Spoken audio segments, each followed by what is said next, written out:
Assalamualaikum warahmatullahi wabarakatuh. Pak Jaryo yang saya hormati, bagi saya hal seperti kasus yang dilakukan saudara IWW itu bagi keluarga saya sebenarnya tidak ada masalah. Jadi sama sekali tidak ada persoalan atau permasalahan. Hanya perbedaan class action dan manajemen saja. Jadi sekiranya saudara IWW itu mau untuk melakukan tabayun atau penjelasan atau sedikit kesabaran untuk menunggu, tentu semuanya itu jelas. Jadi tidak berdiri sendiri. Kasus ini adalah saling berkelit dan berkelindahan, sehingga tidak mungkin seseorang itu memaksakan diri atas kemauannya. Maka dari itu, dari pojok permasalahan itu seharusnya ditinjau secara komprehensif. Bagi saya itu hanya urusan manajemen. Tetapi atas 5 permasalahan itu sendiri menjadi krusial, karena yang dibahas saudara IWW adalah hak dan hak-haknya, sedangkan kewajibannya tidak ditunaikan. Itu yang jadi persoalan, Pak.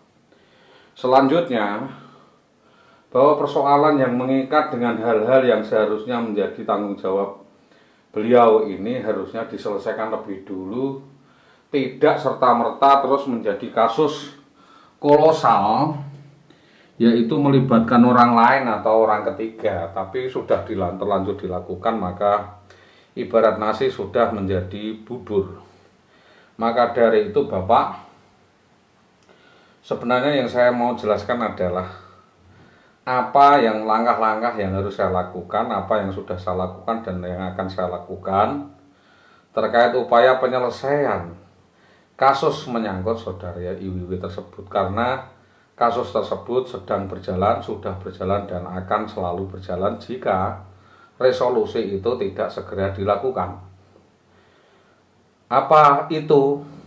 Yaitu apa yang saya lakukan kepada keluarga saya, itu kan hak saya. Dan saya punya alasan tertentu untuk memprioritas permasalahan saya daripada beliaunya, karena beliau ini sudah membuat aturan sendiri keluar dari koridor itu sendiri. Kalau memang keluarga harusnya kan mau diajak diskusi untuk tabayun atau menyelesaikan kasus itu, bukan mau enaknya sendiri dan menangnya sendiri. Kalau menang-menangan sendiri seperti itu ya di jalanan saja. Ya silakan dijalankan saja. Tapi ya itu, kalau menyangkut urusan hukum dan urusan perundang-undangan silakan dihadapi sendiri, itu adalah koridor. Dan di keluarga kami, saya tentunya memiliki 9 sertifikat itu, bukan hak saya tapi hak bersama. Diberikan kepada saya 5, dan itu sudah kami pakai untuk proses mulai lamaran, perkawinan, sampai proses hidup selama itu. Jadi kita hidup berdasarkan utang dan tidak ada usaha sejak bapak saya meninggal dunia. Selain itu, bagian dari hak itu dulu pertama dijual oleh ibu saya untuk duwe gawe atau untuk proses lamaran sampai duwe gawe itu kan minus. Lalu kita sebagai keluarga menjual lagi hal itu di sebelah barat itu, ngambil lagi jual 80 juta untuk menaikkan haji ibu. Terus ada saat lagi adik saya sakit kista waktu itu dan operasi di Singapura dan juga perlu bantuan, maka saya juga membantu. Dan itu membuat saudara IWW itu merasa tersisih dan tidak terpikirkan. Tapi sebenarnya tidak seperti itu.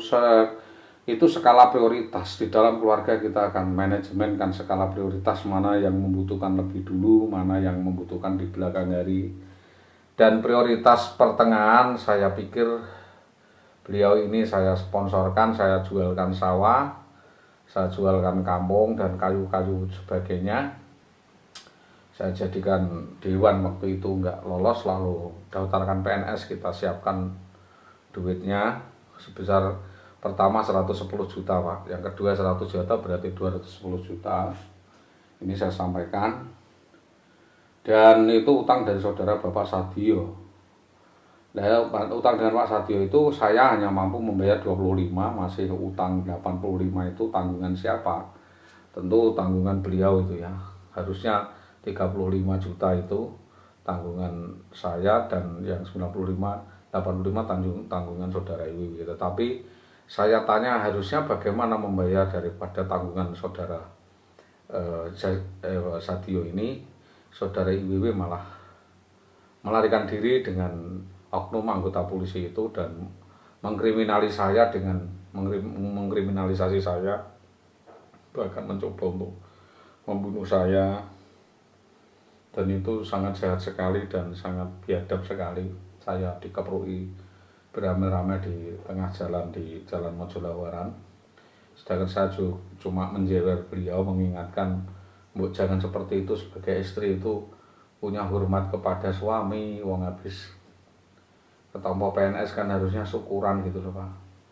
Harusnya habis diterima PNS itu bersyukur kepada Allah, ya nyembelih pitik dan kasih berkat kepada tetangga, tidak seperti itu dan membabi buta menggadaikan emas ibu dan seluruh tabungan ibu. Itu banyak sekali, emas ibu digadaikan 50 juta, tanah digadaikan, dicolong serobot laku dengan membuat kwitansi palsu, diambilkan di Bukopin, di BTPN, di Fastabit, dan itu sangat mengagetkan saya pada saat pertama. Kok begini ya, saya ditinggali utang sekitar hampir 500 juta Pak, dan di tempat lain 470, jadi hampir 1 miliar.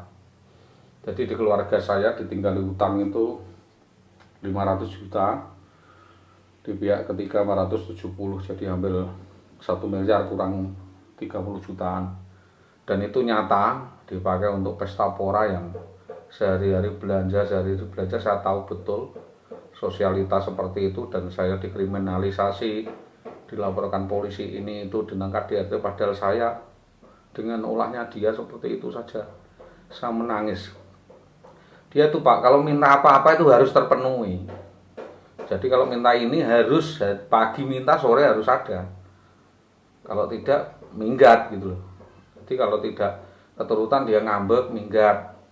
Terus purek, terus wadul sama siapa gitu, katanya saya pukuli, wadul sama mertua kalau saya jewer dan sebagainya.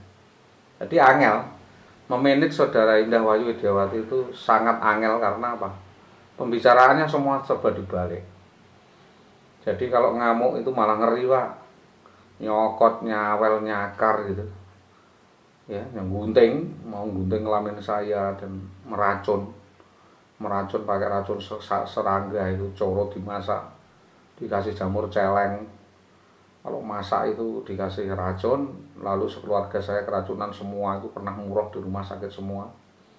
Sedangkan dia pakai acting, kalau minta uang nggak keturutan gitu, pura-pura tangannya terkilir kah, minta pijat, atau tangannya diiris pakai silet, atau diiris pakai, kan kasihan, diiris pakai apa itu, sadomasochis itu, dipakai gelas gitu, diiris gitu. Lalu kan kita repot itu, terus kita bawa ke rumah sakit. Jadi saya kira punya penyakit histeria dan insomnia, penyakit traumatis. Mungkin di keluarganya sana mungkin kurang kasih sayang, kurang pembinaan daripada orang tua, sehingga mungkin punya psikosomatis yang sebenarnya akut dan itu perlu disembuhkan. Jadi, dan penyakit apa yang dilakukan saudara Indah itu menular dan menjalar, saya khawatir juga itu. Jadi tidak mungkin dewasa, dia selalu mencari kerepotan pada orang lain dan menanggungkan kepada orang lain. Seperti itu dia, merayu orang lain, nanti pinjam sertifikat, pinjam barang, mobil, motor digadekan, setelah dapat uang dia lari dan membuat alibi palsu, memutarbalikkan kata dan sebagainya. Berkali-kali saya dihadapkan permasalahan dilematis, tapi karena statusnya waktu itu masih istri saya, tentu saja saya tidak berani untuk mengungkap semuanya Pak. Jadi saya diadu domba, di fitnah dan sebagainya oleh saudara Indah Wayu Widiawati sudah lama, sejak tahun 95. Tapi memang itu cobaan dan gangguan yang harus saya hadapi itu untuk pendewasaan tentu saya sampaikan kepada bapak-bapak ini. Jika memang tidak percaya silahkan didekati sendiri bagaimana cara pola watak dan pemikirannya itu. Jadi apapun yang diminta beliau ini sudah saya laksanakan. Mulai minta sekolah di PKBM, minta dikursuskan komputer, minta dikursuskan pramuka, minta di modali untuk jualan ini, jualan roti, ya sewa toko dan sebagainya 85 juta, minta uang untuk modal ini itu, tapi sia-sia. Dan terakhir minta uang untuk nyalon PNS itu hampir 210 juta Pak, yang 100 dari basket kami sendiri, dari tabungan sendiri, terus yang 110 dari orang lain, utang sana kemari setelah dari PNS. Nasib saya seperti ini Pak. Harapan saya saudara Iwiwi ini ya, mendapatkan sanksi teguran kedinasan maupun mendapatkan bala azab langsung dari Allah saja. Saya itu saja mintanya, karena dia adalah pemain drama. Saya sebenarnya malu untuk mengungkap hal seperti ini Pak, tapi ini adalah permintaan rekan-rekan teman-teman di Dinas Pendidikan atas kelicikan, keculasan dan kebiadaban saudari Wiwi ini.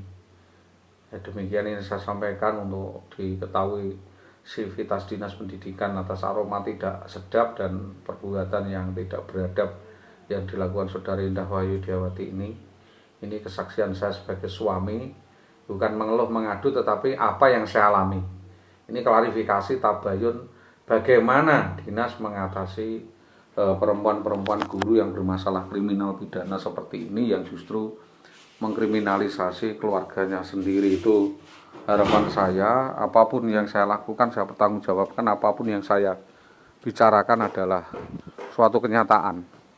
Untuk itu kepada semua pihak yang mungkin punya peduli, empati kepada permasalahan ini dan memberi jawaban, memberi solusi bagaimana kasus ini harus diselesaikan, ya saya minta bantuannya. Itu dulu, atas kerjasamanya saya sampaikan terima kasih. Saya Solehul Hadi SAG SPD, warga Desa Karangkunang, Kecamatan Winong, Kabupaten Pati, adalah suami daripada Iwiwi, oknum guru SD 03 Tambaromo. Terima kasih. Assalamualaikum warahmatullahi wabarakatuh.